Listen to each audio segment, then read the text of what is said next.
Bigas o bulaklak para sa Valentine's Day bukas? Bigas po talagang preferred ko. Bigas. Siguro yung bibigay ko na lang bigas. Kasi mas nakakabusog yun eh. Mukhang hindi na yata uso ang pagbibigay ng bulaklak ngayong Valentine's Day. Kung dati, sana all ang sigaw ni Sheila tuwing araw ng mga puso sa dami ng nakikitang nakatatanggap ng bulaklak, ngayon, all rice na lang muna raw. Bulaklak. Mahal pa. Bigas na lang.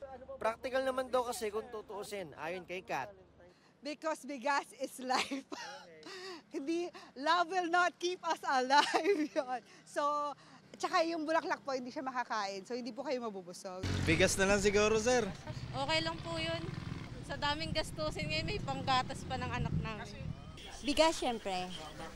Kasi sa hirap ng buhay ngayon. Paano Valentine's Day? Okay lang po. Lagi lang naman Valentine's sa araw-araw namin. Andun na rin yung love. Siyempre, pag nakabili ng bigas sa asawa mo, may love na rin yun. Ganyan din ang minumungkahi ng Department of Agriculture. Ang dapat iregalo natin sa Valentine's Day sa ating mahal na buhay, at mahal sa buhay, bigas. Huwag na yung flowers kasi hindi makain yon. Matinik pati kasi ang rusas ay matinik. Bigas pa more. Pero may iba na gusto pa rin ng bulaklak dahil minsan lang naman daw ang Valentine's Day. Kapag flowers, it's really meant to be given by someone. Ang bigas naman kasi, it's a necessity and we really need it. So, no choice, but we can really give it to ourselves naman. Ganyan din ang pulso ng ilang kapuso netizens, lalo't isang beses lang naman daw sa isang taon ng Valentine's. Habang mas marami pa ring choice ang bigas para maihain sa hapagkainan. At meron din namang nagsabing pareho na sanang ibigay. Sige nga, pagkumparahin natin ang presyo. 100 hanggang 150 pesos kada stem ang bentahan ngayon ng bulaklak sa Dangwa. At depende sa klase at dami ng bulaklak, 500 hanggang 3,500 pesos ang kada bouquet. Ang bigas sa Kamuning Market nagre-range ng 52 pesos hanggang 90 pesos ang kada kilo. Bumaba raw yan ang piso kada kilo. Dati nang sinabi ng DA na sa kabila ng epekto ng El Nino, sapat ang supply ng bigas sa bansa para sa unang bahagi ng taon. Mura man ang bigas kaysa sa bulaklak, mahal pa rin daw talaga kung tutuusin ang bigas ayon sa grupong Sinag. Mahal din daw kasi ang palay. Kakaroon ng competition even sa mga millers at traders natin kasi yung mga dating nag-i-import o yung mga involved sa importasyon, sumasama sila ngayon sa pagbili ng palay. Kaya po mataas ang presyo. Yun ang dapat sanang pagtuunan ng pansin. Ayon pa sa DA, may mungkahi ring bigas sa halip na cash ang ipamahagi sa mga kasama sa Pantawid Pamilyang Pilipino Program o 4Ps.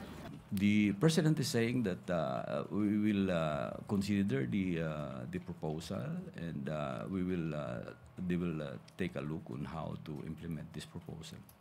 Para sa GMA Integrated News, Nico Wahe, ang inyong saksi. Marami agad ang nagka-interes sa unang araw ng public offering sa ika-30 tranche ng Retail Treasury Bond o RTB30. Sa minimum na halagang 5,000 piso lang kasi, pwede ka nang mamuhunan sa Treasury Bond ng gobyerno at kumita ng 6.25% interest kada taon. Given the very strong demand, I think it's one of the most successful RTB issuance that we have in the recent years. Bukod sa mas malaki ito sa madalas na interes sa bangko, zero risk investment din ito o walang panganib na malugi. Garantisado kasi ito ng gobyerno.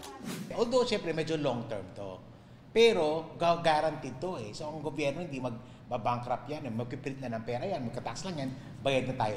Pero hindi tulad sa bangko, limitado lang ang oras para mag-invest sa RTB30 na nagsimula ngayon at tatagal lang hanggang February 28. Matagal din bago makuha ang ipinundar sa Treasury Bond. Sabi ng isang financial expert, ngayon maganda mag-invest sa mga bonds. Medyo bumaba na inflation, tapos medyo mataas pa rin ang interest. Pwede mag-invest online sa pamamagitan ng Bureau of Treasury Online Ordering Facility at sa mga mobile banking app ng ilang bangko. Mainam na raw ito kesa sa mga nag-aalok ng iba pang mas matataas na interes. Minsan narinig mo lang sa influencer, pero hindi verifiable yung source, medyo magdalawang isip ka. Second, pag sobrang taas ng interest. Sa akin anything that goes siguro beyond 10%, 8%, 10, 12, 15, lalo na yung mga 5% a month, yan, halos sa akin nga, kung sabihin talikuran mo na, huwag mo na tingnan. Para sa GMA Integrated News, Rafi Tima ang inyong saksi.